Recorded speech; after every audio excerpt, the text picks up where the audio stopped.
ಕುಂದಾಪುರ ಕಿರಿಮಂಜೇಶ್ವರ ಗ್ರಾಮದ ನಾಗೂರು ಸಮೀಪದ ಹೊಸಹಿತ್ಲು ಬೀಚ್ನಲ್ಲಿ ಮಂಗಳವಾರ ಸಂಜೆ ಆಡಲು ತೆರಳಿದ 4 ವಿದ್ಯಾರ್ಥಿಗಳ ಪೈಕಿ 3 ಸಾವನ್ನಪ್ಪಿದ ದುರ್ಘಟನೆ ಸಂಭವಿಸಿದೆ. ಇದು ಸರಿಸುಮಾರು 1 ತಿಂಗಳೊಳಗೆ ಕುಂದಾಪುರ ತಾಲೂಕು ವ್ಯಾಪ್ತಿಯಲ್ಲಿ ಸಂಭವಿಸಿದ 3ನೇ ಬೀಚ್ ದುರಂತವಾಗಿದೆ ಅನ್ನುವುದು ನಿಜಕ್ಕೂ ಆತಂಕಕಾರಿ ಸಂಗತಿ. ಹೊಸಹಿತ್ಲು ಮಕ್ಕಿತಾರು ನಿವಾಸಿಗಳಾದ ಆಶಿತ್ ದೇವಾಡಿಗ, ಸೂರಜ್ ಪೂಜಾರಿ, ಸಂಕೇಶ ದೇವಾಡಿಗ ಸಾವನ್ನಪ್ಪಿದ್ದಾರೆ.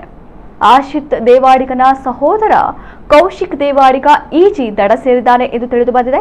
4 ಈಜಲೆಂದು ಸಮುದ್ರಕ್ಕಿಳಿದಿದ್ದು ಅಲೆಗಳ ಹೊಡೆತಕ್ಕೆ ಸಿಲುಕಿ 3 ಕುಚ್ಚಿ ಹೋಗಿದ್ದಾರೆ. ಓರ್ವ ಹರಸಾಹಸದಿಂದ ಈಜಿ ದಡ ಸೇರಿದ್ದಾನೆ. ಘಟನೆ ಮಾಹಿತಿ ತಿಳಿಯುತ್ತಿದ್ದಂತೆ ಸ್ಥಳೀಯರು ವಿದ್ಯಾರ್ಥಿಗಳ ಪತ್ತೆಗೆ ಮುಂದಾಗಿದ್ದು ಮುಳುಗು ತಜ್ಞರು, ಕರಾವಳಿ ಕಾವಲು ಪಡೆ ಪೊಲೀಸರು, ಅಗ್ನಿಶಾಮಕ ದಳ ಸಿಬ್ಬಂದಿ ಕಾರ್ಯಾಚರಣೆಯಲ್ಲಿ ಸಹಕರಿಸಿದರು.